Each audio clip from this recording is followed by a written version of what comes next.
Well, I kind of characterize myself as a little bit of having a similar story like the Frank Abagnale Catch Me If You Can. Is when I was younger, I was really fascinated with telephones, computers, and magic, and I became a hacker. Not a hacker for profit like we see today, but more a hacker for intellectual curiosity.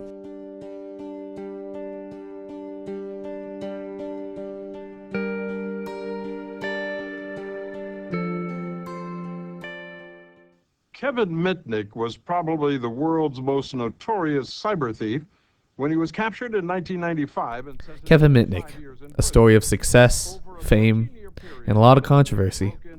Ask any cybersecurity worker if they know who Kevin Mitnick is, and all of them will say that they know. But who is he? And how did he get there?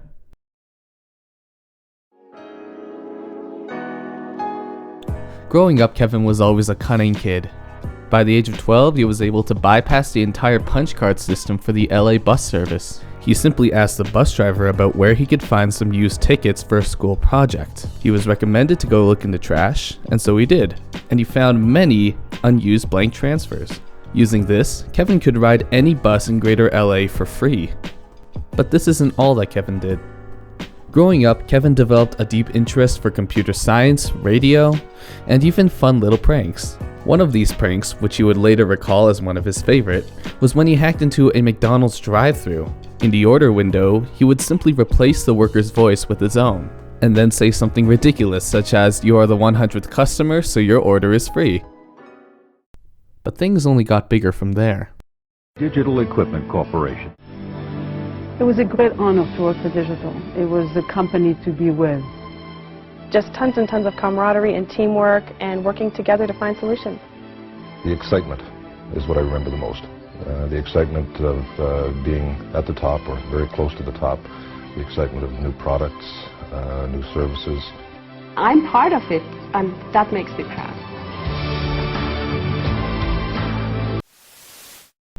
At the age of 16, Kevin was a part of a group of fellow hackers. They dared Kevin to hack into a computer system named the ARC, owned by the Digital Equipment Corporation, also known as DEC. Wanting to be accepted by them so that he could learn more, he gave it a shot. The ARC computer system was used by DEC for developing their RSTS operating system software. After getting the name and phone number of the ARC system's administrator, he gave them a call. During the call, he used what is known as social engineering to get more information. Social engineering, simply put, is the manipulation of authorities into giving confidential information. Pretending to be one of the project's lead developers, he eventually got the password from the project manager. The password was, appropriately, buffoon. And within 5 minutes, he had access to the system. His peers were actually quite surprised by Kevin bringing back the credentials, and they logged in and downloaded some of DEC's source code. However, they then called DEC and let them know that Kevin had hacked them. At first, DEC charged Kevin with $4 million in damages. However, the US attorney corrected it to be $160,000. After this, Kevin became only more and more active. Over the next decade, he performed several security breaches. This included making his own copies of Pacific Bell's computer manuals at 17 years old, gaining access to computers at the University of Southern California the next year, copying software from the Santa Cruz operation in 1987, and even going back to DEC to gain a copy of their VMS mini-computer operating system. After this arrest, Kevin's lawyer convinced the judge that his problem was similar to a drug or gambling addiction. He then agreed to spending 1 year in prison and 6 months in a counseling program for his so-called computer addiction. During this counseling program, Kevin was actually not allowed to touch any kind of technology. While fighting for these rights, Kevin had a lot more time on his hands. He began exercising regularly and even lost over 100 pounds. Slowly during this time, he began gaining rights to technology once again.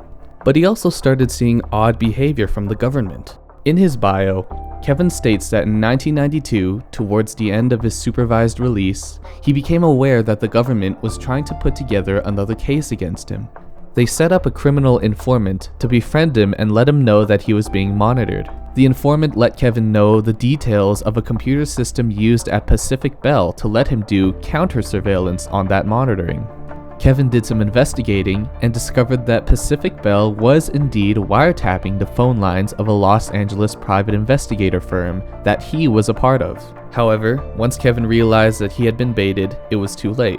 This sneaking around he had done at Pacific Bell was enough for the FBI to issue a warrant stating that he had once again broken into telephone company computers. Realizing what he had done, he ran away and disappeared from the light as a fugitive.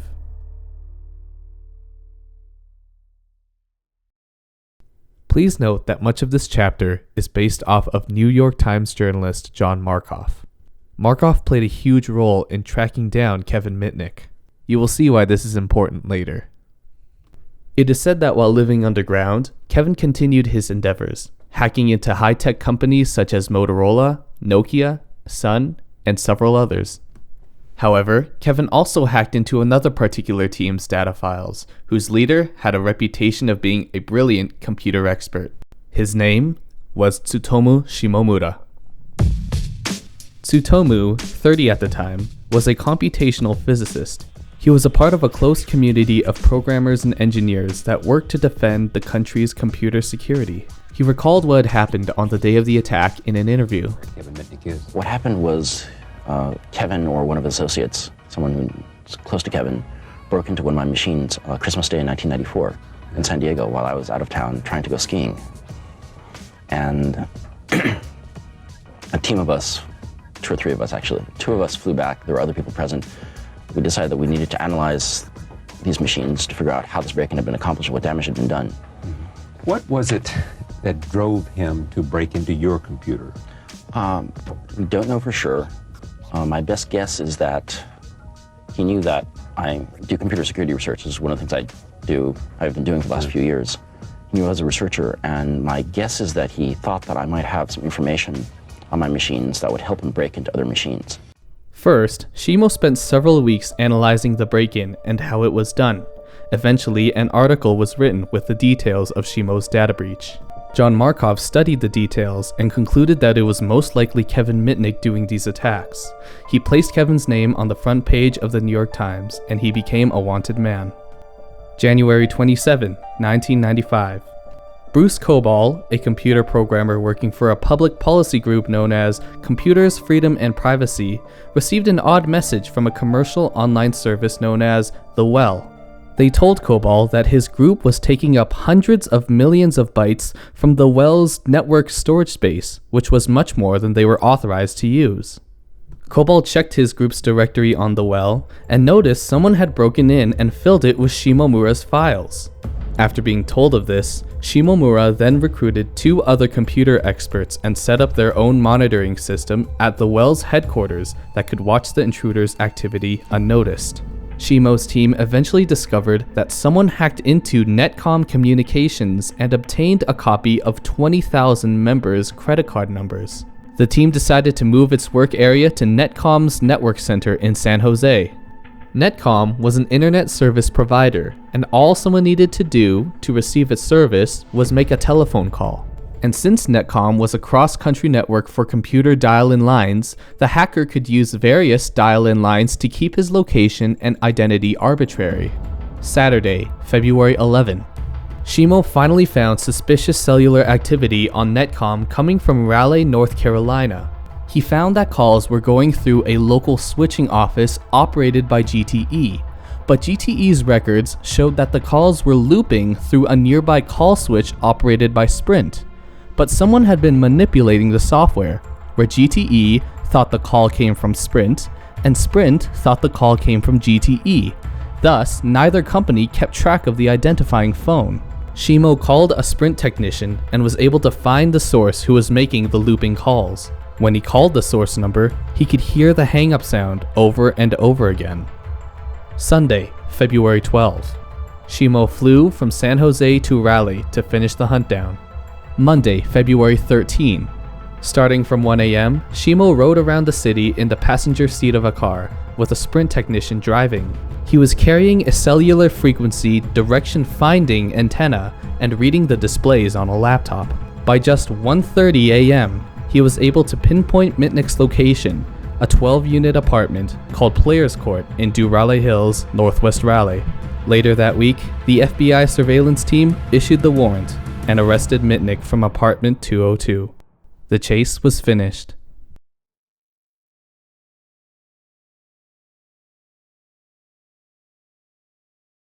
The FBI's most wanted computer hacker is behind bars. Kevin Mitnick was... Following this arrest, Kevin is sentenced to 4.5 years in prison. Added on top of that was 8 months of solitary confinement. However, the decision made by the officials was actually quite a controversial one.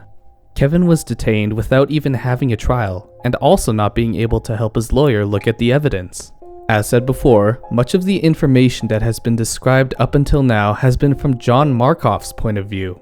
In 2001, a magazine known as 2600 came out with a new story, claiming that they had the truth that was not misconstrued by the media. They say that John Markoff's storytelling had some serious inaccuracies. In Kevin's story on the front cover of New York Times Magazine, it is said that he stole 20,000 credit card numbers. However, several paragraphs later, it says that he had never used any of them. In fact, Netcom had been having these credit card numbers laying around for almost a year. Netcom credit card file. Everybody had that file. If you didn't have that file, you were a loser. I mean, hundreds and hundreds of people had that. They swapped it around like, bubble gum or something. And then they claim that he's the one that did it and he's the one that had it when that was floating around for months before he theoretically had it. And in all of Kevin's history of hacking, he never threatened anyone or claimed that he was going to do any sort of harm to people. And how do we know this?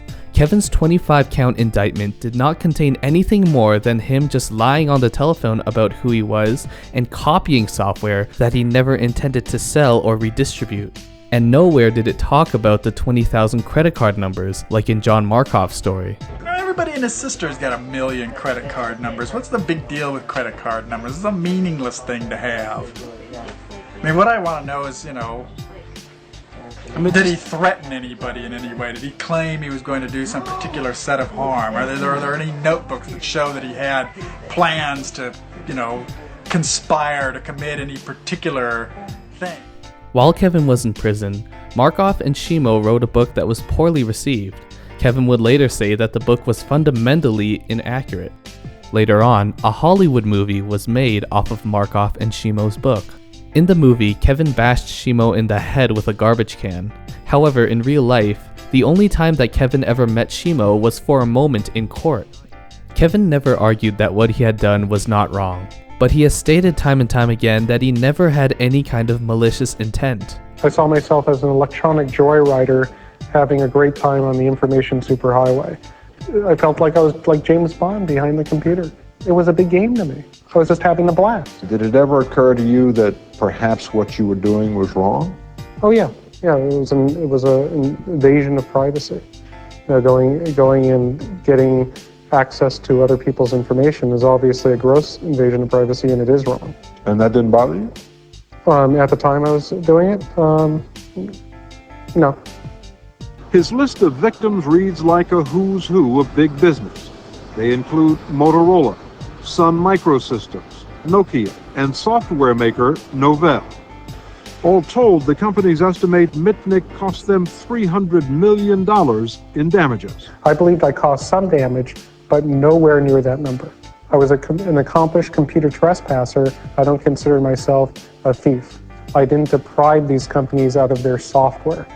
I merely made a copy without doing anything more with it. How the theft and fraud guidelines work is you're punished based on the value of the property taken, damaged, or destroyed. As if you took the only copy. Right. So the value of this can of Red Bull is maybe a couple bucks.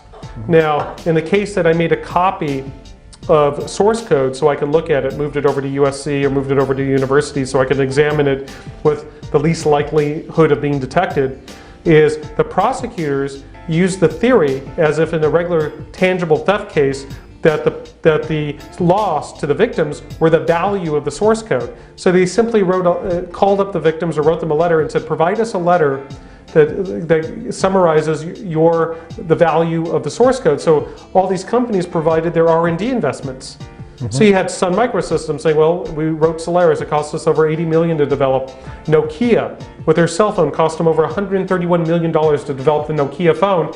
And they're basically saying that they basically turned this theory on its head and I was punished as if I deprived these companies of their software, as if I took it and destroyed their copy. Do you see yourself as a criminal? In the definition, of the legal definition, yes, because there was a law and I broke it. Okay. The crimes that I were charged with, and that I pled to, I believe I committed some of them, but I didn't commit others. And the ones that I don't believe I'm guilty of is computer fraud and wire fraud, but I do believe I'm guilty for possessing access devices and intercepting electronic communications. There was one case, because I used to do all this legal research when I was in jail, this one case involving a guy named Richard Sabinski. He was an IRS agent on the East Coast. And what he did is he used IRS computers to get people's tax return information. And he was caught, I guess because they audit. And he went to trial. He was basically charged with wire fraud and computer fraud, the same statutes that I was charged with. And he was convicted, and he was sentenced to 6 months in prison, okay, a lot less than 5 years. And then he appealed it, basically saying, using the argument, by looking at this information and by making a copy of it, I didn't deprive anybody of the value. I didn't deprive them of this property. So he took it all the way up to the appellate court. So it's the first court in U.S. history to look at the issue. What line do you have to cross before there's a deprivation of their property interest in the information? And the court had ruled that the government would have to prove beyond a reasonable doubt that the person who looked at the information would have had the intent to use it or disclose it to the detriment of the owner. And in my case, the government never alleged. And they fully were aware that I wasn't intending to use or disclose that information. And that's what I wanted to go to trial on. Saying, yeah, I got in, I looked at the information, but I had no malicious intent to use it or disclose it, so hence I'm not guilty of fraud, because I didn't deprive Motorola, Nokia, Fujitsu, NEC of their property interest. Yes, I trespassed and I snooped, but it didn't amount to fraud. It hasn't been my argument that I didn't do anything wrong and I didn't deserve to be punished. My argument was what I really did was trivial in a sense. I caused some loss, nowhere near the losses the government has accused me of, and it certainly didn't give the federal judiciary or the federal prosecutors the right to disregard my constitutional rights. I sat in prison for 4 long years awaiting trial. I'm the only one in U.S. history that was held without a bail hearing.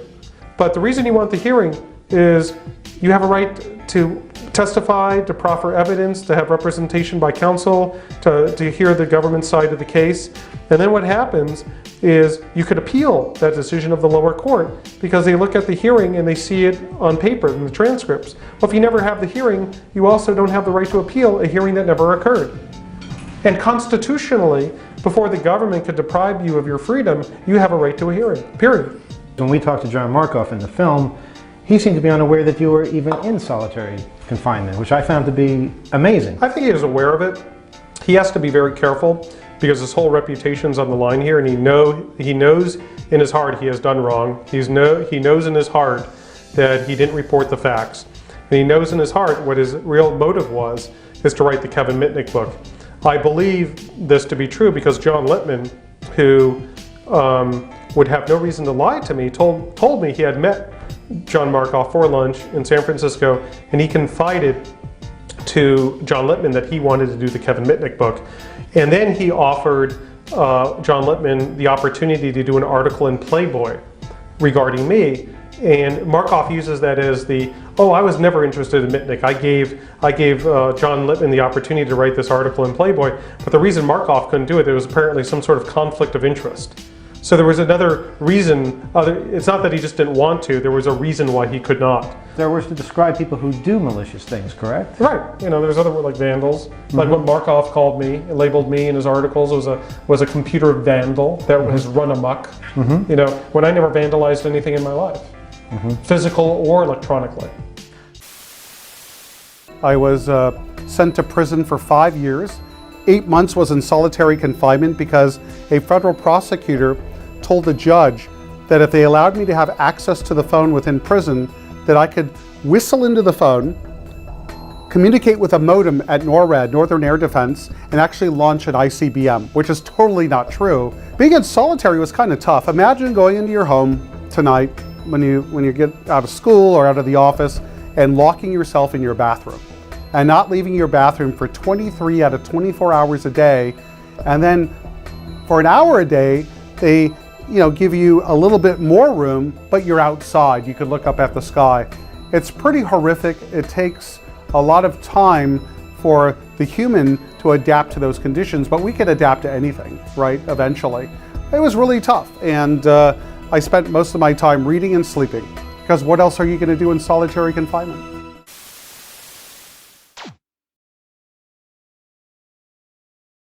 While in jail, Kevin received a huge amount of support from the public. A movement known as the Free Kevin movement began. People protested out on the streets with signs and even put stickers on their cars and laptops saying "Free Kevin." People protested for both the freedom of Kevin as well as stopping Miramax, the company that produced the movie Trackdown, which painted Kevin in a bad image. At issue, this script entitled Takedown, the story of the nation's most notorious computer hacker, Kevin Mitnick.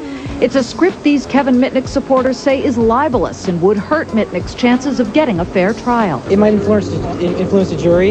It might change a lot of things in a negative way. I mean, he's trying so hard to get it, to at least get a trial, and then this comes up where he's constantly being defamed. Even radio show host Laszlo showed up. With the proliferation of TV news journalism like Primetime Live and these shows that completely distort the facts, what I do at my part on the radio with my syndicated show is try to get people to open their brains, because I talk to a lot of old people out there, because I'm on a lot of news talk stations. So when I can, I put Manuel or Bernie S. or anybody else on there to talk about the state of what's going on, because nobody else is going to cover it. And the people that do cover it in the mainstream media are going to cover it for profit, like the guy that wrote the book. And Kevin saw all this. Let's talk a little bit about, finally getting out, the Free Kevin movement. Oh, yeah, well, I mean, a lot of stuff was happening in my case. Like, I was detained for 4.5 years without trial, and and a lot of civil liberties issues. So then 2600 Magazine actually started this Free Kevin movement to kind of, like, why is this guy denied the ability to help his lawyer look at the evidence? Why has he been held for so many years, in custody without a trial? So they started this whole Free Kevin movement, and it was, and I couldn't believe this. One day I was in my room in detention, and I look out this, like, they have a slitted window, and I look out, and I heard they were having Free Kevin protests that day, and I look, and I see an airplane flying, like a puddle jumper, and it was pulling a Free Kevin banner on an airplane, and I could see this from my prison cell. So I was like, kind of like, wow, like, I never expected this. And anyway, they were trying to get the word out to, it wasn't like the Free Kevin movement was saying, hey, this guy shouldn't be punished for his hacking. It was more like, why is he held detained for so long? Why is the judge not allowing his lawyers to look at the evidence? So it was kind of to get the word out, and they did a good job of it, and ultimately, did it help my case? No, because the government doesn't care really about, protests. On January 21st of 2000, Kevin was finally released from prison. Since then, Kevin has had big changes in the direction of his hacking endeavors. Knowing how easy it was to break into even the top companies' technology, he realized that he had plenty of rare expertise on cybersecurity to educate the world on. He appeared in front of Congress shortly after release to share his ideas. Litigation, and despite that fact, I'm with you here today. And I've seen those documents several times. Yeah. United States of America versus, it's kind of intimidating, isn't it? Sure is, and despite that, I'm ready, willing, and able and to assist, and that's why I'm here today. I appear before you today to discuss your efforts to create legislation that will ensure the future security and reliability of information systems used by the federal government. Breaching information security measures is a difficult undertaking. As I stated in my prepared remarks, my success depended on exploiting weaknesses in computer systems and network security and the use of social engineering techniques. However, even the sophisticated techniques I've exploited for 2 decades depended on the lack of commitment by software manufacturers to deliver software free of security weaknesses. The federal government has no control over the security weaknesses that software manufacturers permit to reach the marketplace. Thus, it is imperative to enhance other security measures to overcome these shortcomings. The human side of computer security is easily exploited and constantly overlooked. Companies spend millions of dollars on firewalls, encryption, and secure access devices, and it's money wasted because none of these measures address the weakest link in the security chain: the people who use, administer, operate, and account for computer systems that contain protected information. It's my understanding that this committee oversees information security for the Internal Revenue Service and the Social Security Administration. In closing, I'd be happy to offer my knowledge and expertise to the committee regarding methods that may be used to counteract the weakest link in the security chain, the human element of information security. And that's it. Thank you. Well, thank you very much. That was very, very short but very powerful, Mr. Mitnick. Thank you very much. Since then, Kevin has performed several jobs in both the public and private sector. This includes being an international contractor for assessing information security vulnerabilities, as well as writing 4 books about hackers and hacking. Today, he is the CEO of Mitnick Security Consulting, where him and his team, known as the Global Ghost Team, are paid by companies to test hack into their security system and improve it. Kevin also does public speaking at various computer technology conferences, educating people on the world of cybersecurity. Kevin Mitnick has grown up.